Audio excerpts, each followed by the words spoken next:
எல்லோருக்கும் வணக்கம். எப்பொழுதும் போல் தாரக மந்திரம் தான்.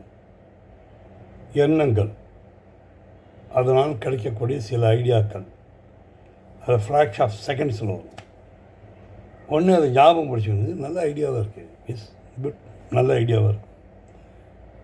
இதே ஐடியா பல பேர் தோன்றி சம்பாதிச்சுட்டு இருப்பான். அதனால் அந்த ஐடியாவை டக்குன்னு ஒன்று பேப்பரில் எழுதணும், இல்லைன்னா ஒரு தடவை வாயில் சொல்லிவிட்டு காதில் கேட்டு மனசில் ரெஜிஸ்டர் பண்ணிக்கணும். இப்போ அதை மறக்காது. என்ன செய்யணுன்னா, கையோடு உங்கள்கிட்ட இருக்க மொபைலில் ரெக்கார்ட் பண்ணலாம். எப்படின்னா உங்களுக்கு நீங்களே வாட்ஸ்அப் கொடுத்துக்கலாம். எஸ், இதாண்ட சப்ஜெக்டு. இந்த இந்த இடத்துல ஒரு கடையை பார்த்தேன். அந்த கடையில் ஒரு புடவை கிடச்சிது. அதாவது ஒரு துணிமணி இருக்குது, இல்லைன்னா ஒரு பொருள் இருக்குது. அந்த பொருளை நான் பார்த்தேன். எந்த இடத்துல? இந்த தெருவில் நடந்த அந்த தெருவோட பேர் இந்த இடத்துல நான் பார்த்தேன். இதை நீங்கள் சொல்லி பாருங்கள், மறக்கவே மறக்காது. நாளைக்கு அதை போய் வாங்கணும். எஸ், ஞாபகம் தெரியலன்னா மறந்து போயிடும். அதுக்காக தான் சொல்கிறேன். புரியுதுங்களா? உங்கள் வெற்றி உங்களுக்கு நாடி வரணும். நான் இவ்வளவும் கஷ்டப்படுறது இருக்குன்னா, நீங்கள் வெற்றி பெறணுங்கிற ஒரே ஒரு காரணம் தான். காலத்தோடு தான் நான் அதை சொல்கிறேன். நம்ம ஊரில் ஒரு விஷயம் உண்டு, நீங்கள் கேள்விப்பட்டிருக்கீங்க. எல்லாம் நோவாமல் நோம்பு கும்பிடுவாங்கடா அப்படின்னு. இப்போ நோவாமல் நிறைய பேர் நோம்பு கும்பிடலாம். ஆமாம், அதான் உண்மை. கையில் காசு இல்லாமல் லட்சக்கணக்கில் சம்பாதிக்க முடியுமா? யார் சொன்னால்? அப்படியெல்லாம் இல்லை தம்பி. கையில் காசு இல்லாமல் இப்போ சம்பாதிக்க முடியும். இன்றைக்கி லட்சக்கணக்கில் சம்பாதிக்கிறவங்களாம் இருக்கான். இப்போ நான் சொல்கிறேன், இந்த யூடியூப், இப்போ நான் பேசுகிறேனே, அந்த யூடியூப் இன்றைக்கி உலகத்தில் நிறையா ப்ராடக்ட்ஸ் இல்லைன்னா பிஸ்னஸ் பற்றி எதிலடா வருது அட்வர்டைஸ்மெண்ட் அப்படின்னு நீங்கள் பார்த்தீங்கன்னா, யூடியூப்பில் தான் வருகிறது. இந்த பேப்பரில், டிவியில் இதையெல்லாம் கொடுத்து அதிலெல்லாம் ஒன்றும் தேராதுன்னு தெரிஞ்சு போய் மக்கள் புத்திசாலித்தனமாக, வியாபாரிகள் புத்திசாலித்தனமாக திங்க் பண்ணி என்ன சொல்கிறான், யார் அவங்களோட இதில் போகிறாங்க. அதாவது டிஆர்பி ரேட்டிங் சொல்லுவாங்க டிவியில். இந்த யூடியூப்பில் ஃபாலோவர்ஸ் எத்தனை பேர், எத்தனை லட்சம் பேர் இருக்காங்க, எத்தனை கோடி பேர் இருக்காங்க, இவங்களை எத்தனை பேர் பார்க்குறாங்க அப்படிங்கிறத பார்த்து தன்னோட ப்ராடக்டை இன்றைக்கி அந்த யூடியூப் மூலமாகவும் வாட்ஸ்அப் மூலமாகவும், இல்லைன்னா உங்களுக்கு அந்த இப்போது நிறையா வந்துருக்கு இல்லையா, இன்ஸ்டாகிராமு, டெலிகிராம்ஸ், இதில் தான் இப்போது நிறையா ஓட ஆரம்பிச்சிருக்கு. இதெல்லாம் இன்றைக்கி ஒரு நிதர்சனமான உண்மை நடந்துகிட்ருக்கு. காசு இல்லாதவன் சம்பாதிச்சிட்ருக்கான். எப்படி? அவனோட யூடியூப்பை பார்க்க வைக்கிறான். அது மூலமாக நிறைய பேர் விசிட் பண்ணுறாங்க. அந்த விசிட்டர்ஸோட டிராஃபிக்கை பார்த்து உடனே அந்த யார் அட்வர்டைஸ்மெண்ட் கொடுக்கணுமோ அவன் அதில் கொடுக்குறான். அதுக்கு சம்பாதிக்கிறவங்க லட்சமாக இருக்காங்க. யாரெல்லாம் சொல்கிறேன், அப்புறம் நான் சொல்ல தான் போகிறேன். உங்களை மேலே டெவலப் பண்ணி விடாமல் விட போகிறதில்ல. நான் என்னால் ஒருத்தன் ஜெயிச்சு வந்தானா கூட நான் அந்த மாபெரும் வெற்றி எனக்கு. இப்போது எத்தனை பேர் இதை பார்க்குறாங்க? இப்போ நம்ம அந்த ஸ்டாட்டிக்ஸ் போயிடுவோம். நம்ம பல ஃபேமஸான யூடியூபெல்லாம் லட்சக்கணக்கில் பார்க்குறாங்கன்னு சொன்னோம். ஆனால் டோட்டலாக எவ்வளோ பார்த்துருக்காங்க அப்படின்னா, போன வருஷம் மட்டும் 46 கோடி மக்கள் யூடியூப் பார்த்துட்டு இருக்காங்க டெய்லி. அதில் 26 கோடி மக்கள் நீங்கள் பார்த்தீங்கன்னா 2 மணிலேருந்து 2.5 மணி நேரம் ஒரு நாளைக்கு அவங்க அதில் ஸ்பெண்ட் பண்ணுறாங்க. அதாவது 46 கோடி மக்கள் பார்க்குறாங்க, 26 கோடி மக்கள் 2லேருந்து 2.5 மணி நேரம் ஸ்பெண்ட் பண்ணுறாங்க அந்த டேட்டை. அது நல்லது பார்க்குறாங்க, கேட்டது அதை பற்றி நான் பேசுகிறேன்ப்பா. நான் பேசுகிறது ஜென்ரலாக பார்க்குறவங்கள பற்றி பேசணும். நம்ம எது இந்த விஷயத்தில் பாருங்கள், இதை தன்னோட பேரை ரிஜிஸ்டர் பண்ணுறது, அது பண்ணுறது, இது பண்ணுறது, கமெண்ட் அடிக்கிறது, இது எல்லாருமே இந்த 26 கோடி பேர் பண்ணுறாங்க. 26 கோடி பேரை போய் அந்த ப்ராடக்ட் போய் ரீச் ஆகணும். இல்லைன்னா அட்லீஸ்ட் ஒரு 25 லட்சம் பீப்புளையாவது போய் ரீச் ஆகணும்.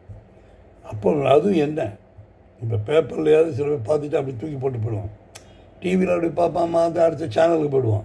இதில் அப்படி இல்லை, யூடியூப்பில் பார்ப்பான், அவனுக்கு அதை பார்க்கணும். ரெண்டாவது சில யூடியூப் சேனல்லாம் பார்த்திங்கன்னா இந்த ஸ்கிப் அப்படின்னு ஒன்று வரும். ஸ்கிப்பே வராமல் அட்வர்டைஸ்மெண்ட் பார்த்து தான் ஒன்று அவங்க ப்ராடக்ட் அவங்க பேசுகிறத கேட்க முடியும். அந்த அளவுக்கு கண்டிஷனாகவும் போகிறவங்க இருக்காங்க. இப்போ பாருங்கள், சமையல் பற்றி ஒரு வகுப்பு எடுக்கிறாங்க.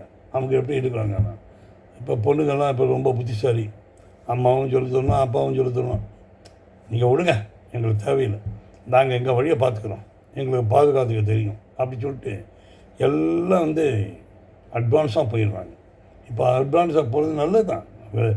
அவங்க தன்னோட சொந்த காலில் சின்ன பிள்ளைங்களாம் நிற்கிறதுங்கிறது ரொம்ப முக்கியம். அது அப்பா அம்மாக்கெல்லாம் பாராட்டணும், பிள்ளைங்களும் என் சொந்த காலில் நின்று காட்டினா பார் அப்படின்னு காட்டணும். அதை ஒத்துக்கிறேன், நான் இல்லைன்னு சொன்னேன். நீங்கள் நினச்சி பாருங்க, நம்ம யூடியூப் வழியாக ஒரு அண்ணாச்சி இருக்காங்க, daddy Arumugam, village food factory அப்படின்னு ஒரு சேனல். பியூட்டி என்னன்னா, அவரோட சமையலை பார்க்கறதுக்கு 47 லட்சம் பேர் பார்க்குறாங்க. 47 லட்சம் பேர் பார்க்குறாங்கன்னா, அவர் 55 பேர், அதாவது ஒரு 55 லட்சம் பேர் வந்து கமெண்ட் அடிக்கிறாங்க. சில பேர் அதை ஃபாலோ பண்ணுவாங்க, வெறும் கமெண்ட் வண்டி அடிச்சுட்டு போடுவாங்க. எல்லாம் என்ன தெரியுமா, சட்டி பானை, நம்ம ஊரில் கிராமத்தில் இருக்குமே வெறும் மண் பானை, இதை வச்சு தான் சமையல் எப்படி பண்ணுறது அப்படின்னு சொல்லுங்க. அவர் சொல்கிறத வச்சு டேஸ்ட் பண்ணி பார்த்துட்டு சொன்னவங்க சொன்னது என்ன அப்படின்னா, அவ்வளோ டேஸ்ட்டாக இருக்குங்க, அவ்வளோ டேஸ்ட்டாக இருக்குது. இந்த மண் வாசனைன்னு ஒன்று சொல்லுவாங்க. பொங்கல் பண்ணும்போது என்ன தான் குக்கரில் பண்ணாலும் அம்மா பண்ணுவாங்க ஒரு பானையில். எப்பா இப்போ நம்ம மிஸ் பண்ணுறோம் நிறையா. அந்த பானை நாளைக்கே 72 எங்கள் அம்மா பண்ணும்போது பானையில் பண்ணுவாங்க தவியலை, அவ்வளோ டேஸ்ட்டாக இருக்குப்பா. அந்த மண் வாசனையோட, அந்த புகை வாசனையோட ஒரு பொங்கல் இருக்குப்பா, நெஞ்ச விட்டாங்களா தம்பி. அது மாதிரி அவர் பண்ணுறாரு. அதே மாதிரி இன்னொருத்தர் இருக்காங்கங்க, இந்த டாடி ஆரம்பத்தோட கான்செப்டெல்லாம் கூட நீங்கள் பார்த்தீங்கன்னு வச்சிங்களேன், ரொம்ப ரொம்ப சிம்பிளாக தான் இருக்கும். அவர் எவ்வளோ சம்பாதிக்கிறான்னு நினைக்கிறீங்க? 10 லட்ச ரூபா சம்பாதிக்கிறாங்க. இதெல்லாம் 2 வருஷத்துக்கு முன்னால் இந்த ரெக்கார்டு. இப்போ எவ்வளோ சம்பாதிக்கிற ஜாஸ்தியாக தான் இருக்கும். நினச்சி பாருங்கள். அப்போ நோம்பு கும்பிட்றாங்களா? சச்சு சமையல் புகழ்பெற்ற சேனல், 5 லட்சம் பேர் ஃபாலோ பண்ணிகிட்டு இருக்காங்க. குழந்தைகளுக்கான உணவு, பெரியவர்களுக்கான உணவு விதவிதமாக சொல்லிக் கொடுக்குறாங்க. க்ரியேட்டிவிட்டி எல்லாமே புதுசாக க்ரியேட்டிவிட்டி செய்துக்கலாம். குபேர் நடராஜன், ஜெயலக்ஷ்மி நடராஜன், இவங்க 2 பேர் சேர்ந்து தான் பண்ணுறாங்க. இன்ஃபோ பேலஸ்னு ஏதோ ஒரு பேர். இந்த யூடியூப் சேனல் கிட்டத்தட்ட 136 லட்சம் பேர் ஃபாலோ செய்கிறாங்க. 136 லட்சம். அவங்க சம்பாதிக்கிற பணம் கோடிகள் தம்பி, சில கோடிகள் சம்பாதிச்சிட்ருக்காங்க. பாராட்டுவோமே, நல்லா இருக்கட்டும். ஆனால் எதையும் சிந்திக்கும்போது வித்தியாசமாக அவங்க வித்தியாசமாக சிந்திச்சாங்க, சம்பாதிக்கிறாங்க. உங்களாலேயும் முடியுமே, நீங்களும் பண்ணலாம். உங்களுக்கு ஒரு ஐடியா இருக்கும், போடுங்க. அதில் வந்து இதுக்குன்னு ட்ரைனிங் ப்ரோக்ராம்லாம் வச்சுருக்காங்க யூடியூப்பில், எப்படி ப்ரொமோட் பண்ணுறது என்னென்னா, அது மாதிரி நீங்களும் டெவலப் பண்ணுங்கள், தப்புலாம் ஒன்றும் இல்லை. வீட்டில் உட்காந்துக்கிட்டே நிறையா ஐடியாஸ்லாம் வந்ததுன்னா யோசனை பண்ணுங்கள், அதெல்லாம் பண்ணி காட்டுங்க. பெண்களால் பண்ண முடியாது இல்லை, ஈஸியாக அவங்களுக்கு நிறைய மூளை உண்டு, பண்ண முடியும். ஆண்களும் வந்து சளைச்சவங்க இல்லை, அவங்களும் பல ஐடியாக்கள் உண்டு.